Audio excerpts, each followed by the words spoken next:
Que le titre de l'enseignement s'appelle « La nouvelle naissance ». Amen.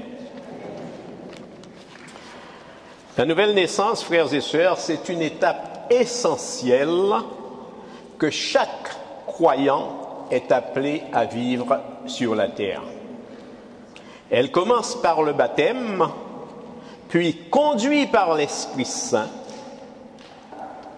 nous approchons progressivement vers l'étape finale qui est accéder au royaume de Dieu en menant bien sûr une vie de sainteté. Pourquoi avons-nous besoin de naître de nouveau? Pourquoi? Frères et sœurs, nous sommes nés une première fois dans un corps physique. Mais nous ne pouvions pas être sauvés à cause du péché originel. Puisque l'apôtre Paul nous dit dans l'Épître aux Éphésiens, chapitre 2, verset 1, « Vous étiez morts par vos offenses et par vos péchés dans lesquels vous marchiez autrefois. » Il nous dit encore, dans Romains 6, 23, « Le salaire du péché, c'est la mort, mais le don gratuit de Dieu, c'est la vie éternelle en Jésus-Christ. » Amen. C'est donc pour nous soustraire à la mort éternelle que Dieu a voulu nous faire naître spirituellement en nous offrant gratuitement une nouvelle naissance, en nous donnant sa propre vie sans laquelle nous ne pouvons obtenir le salut, c'est-à-dire la vie éternelle. Amen. Nous lisons dans Tite, chapitre 3, au verset 5, « Dieu nous a sauvés, non à cause des œuvres de justice que nous aurions faites, mais selon sa miséricorde, par le bain de la régénération et le renouvellement du Saint-Esprit. » Bien-aimés, il ne s'agit pas de nous faire renaître physiquement, nous le sommes déjà, mais de nous régénérer par la parole de Dieu et l'Esprit pour nous faire émerger d'une naissance spirituelle. Amen. Cette régénération, c'est l'œuvre souveraine de Dieu où tout croyant bénéficie de la promesse que Dieu lui-même nous a faite. C'est ce qu'il nous dit dans le livre d'Ézéchiel au chapitre 36 au verset 26. « Je vous donnerai un cœur nouveau et je mettrai en vous un esprit nouveau. J'ôterai de votre corps le cœur de pierre et je vous donnerai un cœur de chair. » Amen. Pourquoi? Pourquoi? Bien-aimés, pour que nous soyons transformés et que nous devenions un jour plus tard un être purement spirituel et non plus seulement un être de chair. C'est une transformation spirituelle que Dieu opère en nous. Comprenez bien, frères et sœurs, que Dieu ne s'est pas contenté de nous purifier, de purifier simplement notre ancien corps. Il a créé un être entièrement nouveau pour vivre de sa vie dans l'attente du retour du Christ à la résurrection. Amen. Cette nouvelle naissance que nous recevons par la foi en Jésus-Christ lors de notre baptême représente en fait les prémices de la véritable renaissance qui nous conduira au royaume de Dieu. Amen. Alors, c'est quoi le royaume de Dieu? Et quelles sont les conditions pour y parvenir? Nous l'avons chanté tout à l'heure, Jésus est le roi des rois. S'il y a un roi, il y a un royaume. Le royaume de Dieu, c'est la maison de Dieu, c'est le paradis. Lieu de bonheur éternel où nous vivons en sa présence et où il ne nous manquera de rien. Amen. La parole de Dieu nous dit dans Matthieu 6, 33, Matthieu 6, 33, cherchez d'abord le royaume et sa justice, et tout cela vous sera donné par surcroît. Voilà pourquoi je vous dis, il ne nous manquera de rien lorsque nous serons dans le royaume de Dieu. La nouvelle naissance a pour but de nous faire triompher du monde et de tout ce qui est dans le monde. Le péché, la chair, le diable et la mort. Amen. Alors, entrer dans le royaume de Dieu, mais comment y parvenir? Nous lisons dans Jean 3, 5 à 7, Jean 3, 5 à 7.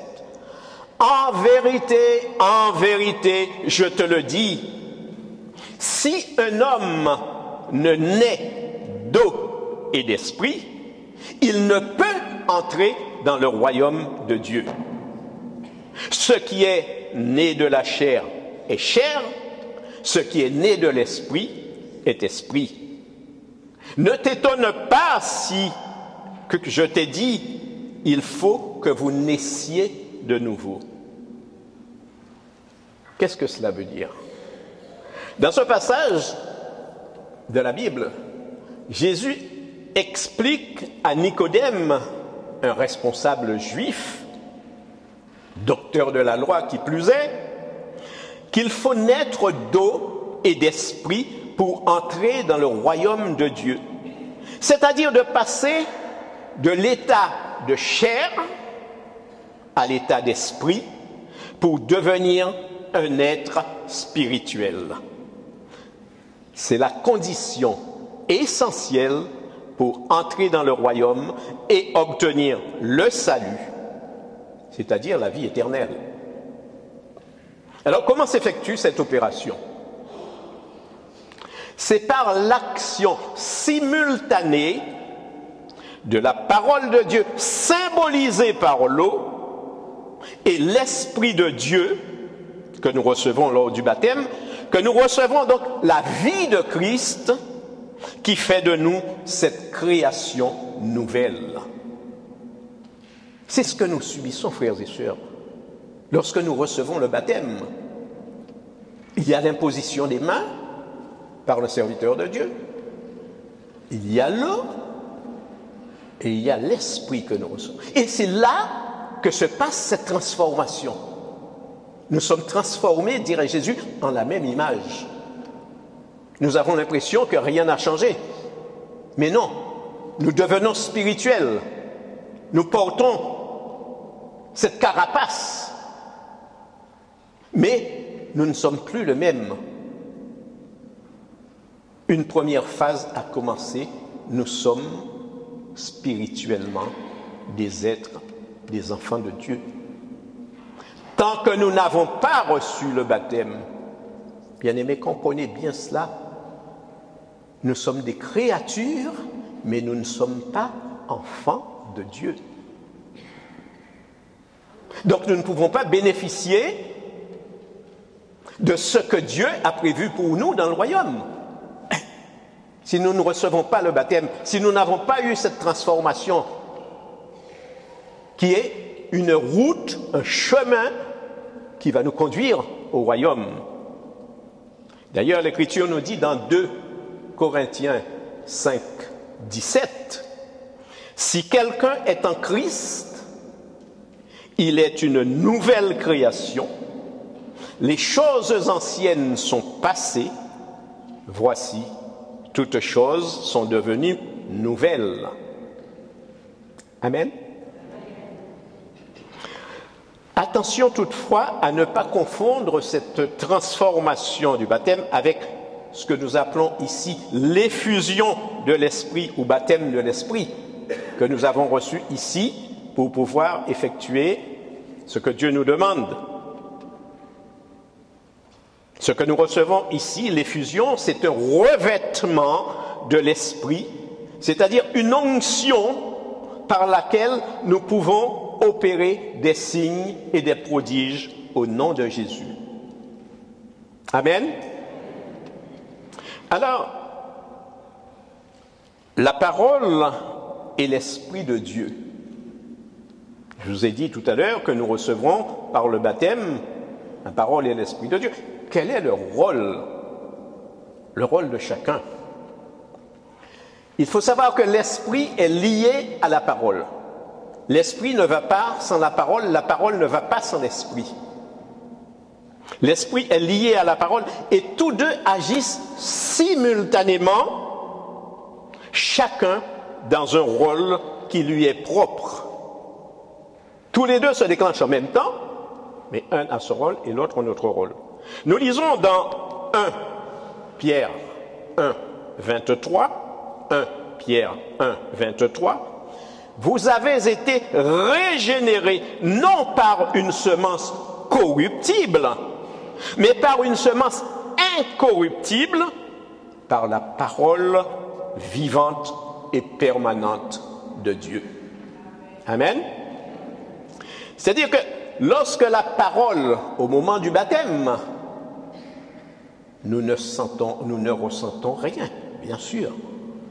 Mais la parole de Dieu va pénétrer dans notre cœur, elle va se répandre comme une semence qui va nous régénérer et va produire un être spirituel nouveau à l'image de Dieu. Voilà cette transformation. Là, en conséquence, par la foi, ce baptême que nous recevons par la foi en Jésus-Christ, nous devenons justes devant Dieu, pardonnés, sanctifiés, réajustés à la vie de Christ et à son amour. Amen. Concernant l'esprit, nous lisons dans Romains 8, 9. Romains 8, 9. Si quelqu'un n'a pas l'Esprit de Dieu, il ne lui appartient pas et ne pourra être né de nouveau. C'est ce que je vous disais tout à l'heure. Nous sommes créatures, mais nous ne sommes pas nés de nouveau, nous ne sommes pas enfants de Dieu. La présence de l'Esprit Saint, c'est une marque indélébile de la nouvelle naissance que porte en lui chaque chrétien. Parce qu'au baptême, nous recevons la vie du Christ. Nous sommes des petits Christ. C'est à ce moment-là que nous sommes des petits Christ. Nous devenons des chrétiens. C'est là le changement. La présence de l'Esprit, je vous disais,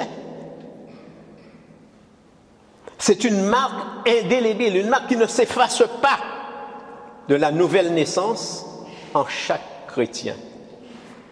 Et l'Écriture nous dit dans Éphésiens 1, 13, nous avons été marqués par le sceau du Saint-Esprit. Nous sommes scellés à l'Esprit. Et là, nous sommes quelqu'un de nouveau. Nous sommes une personne nouvelle.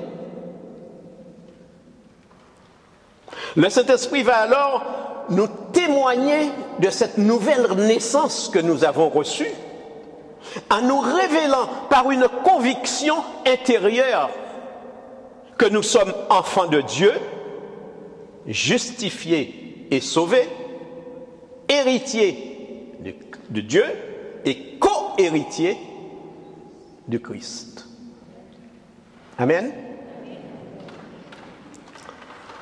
Il mettra ainsi dans nos cœurs la soif de la parole de Dieu, le désir de lire cette parole et de la méditer, afin que nous recherchions par la foi les choses d'en haut et que nous changions progressivement notre manière de vivre jusqu'à ce que disparaisse en nous tout ce que produisait notre ancienne nature pécheresse. L'orgueil, les mauvaises habitudes, et j'en passe, la liste est longue. Toutes ces choses auxquelles nous étions attachés. Il y a bien une différence entre l'homme ancien que nous étions, habité par notre petit esprit, et nous faisions un peu n'importe quoi. Mais lorsque nous avons reçu le Saint-Esprit et la parole de Dieu, cette transformation par le biais de l'Esprit doit nous permettre de changer. Mais il y a une discipline, je vous l'ai dit, la parole de Dieu, il faut la lire, il faut la méditer et la mettre en pratique. Saint Jacques nous dit, c'est se faire illusion que de lire la parole de Dieu sans la mettre en pratique.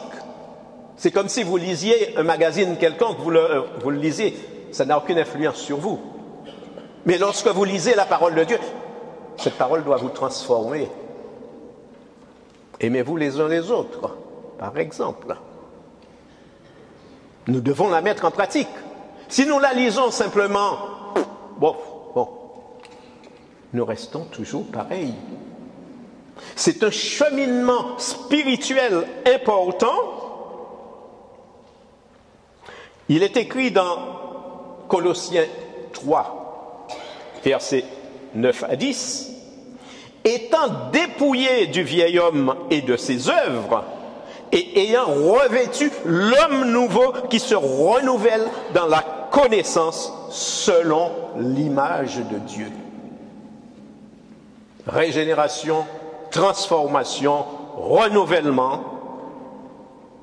Cela veut dire que notre intelligence, renouvelée par l'Esprit, nous donnera une meilleure compréhension des Écritures et par conséquent, une meilleure connaissance du Christ jusqu'à ce que nous parvenions à sa stature, c'est-à-dire à ce que nous puissions lui ressembler en tout point. Ce n'est pas facile. Ce n'est pas facile. Ressembler à Jésus en tout point. Il faut mettre de la bonne volonté. Il faut être assidu à sa parole. Il faut se nourrir de cette parole. C'est cela qui va nous régénérer. Et au fur et à mesure que nous avançons dans notre cheminement, écoutez bien, nous nous préparons en tant que nouveau-nés, en tant que nouvelle personne, régénérée, renouvelée. Nous nous préparons à devenir des êtres faits uniquement d'esprit, dans l'attente de la venue du Christ à la résurrection. Amen. Toutefois, durant ce temps, je vous le disais tout à l'heure, il y aura des épreuves, mais il faudra persévérer jusqu'au bout dans l'amour, la prière, l'action de grâce et mener une vie de sainteté pour arriver à l'étape finale, c'est-à-dire le royaume de Dieu. L'apôtre Jean nous dit dans 1 Jean 3, versets 2 à 3, 1 Jean 3, versets 2 à 3, « Nous sommes maintenant enfants de Dieu, Et ce que nous serons n'a pas encore été manifesté. Mais nous savons que lorsque cela sera manifesté, nous serons semblables à lui, c'est-à-dire à Christ, parce que nous le verrons tel qu'il est. Nous le verrons tel qu'il est. Comment il sera? Quand Jésus viendra, il viendra dans sa parousie, c'est-à-dire dans son corps glorifié, à la résurrection. Et nous, si nous avons suivi notre bon cheminement, nous serons pareils à lui, nous serons transformés dans un corps glorifié pour entrer dans le royaume des cieux, puisque Jésus est lui-même la porte des brebis, la porte qui nous ouvre pour accéder au royaume de Dieu. Et souvenez-vous ce qu'il nous a dit lorsqu'il est parti. Il est allé nous réserver une place dans la maison du Père. Voilà, frères et sœurs, ce qui nous attend tous si nous continuons à vivre dans la sainteté, à faire la volonté de Dieu, à marcher dans la lumière du Saint-Esprit. Dieu nous attend. Amen.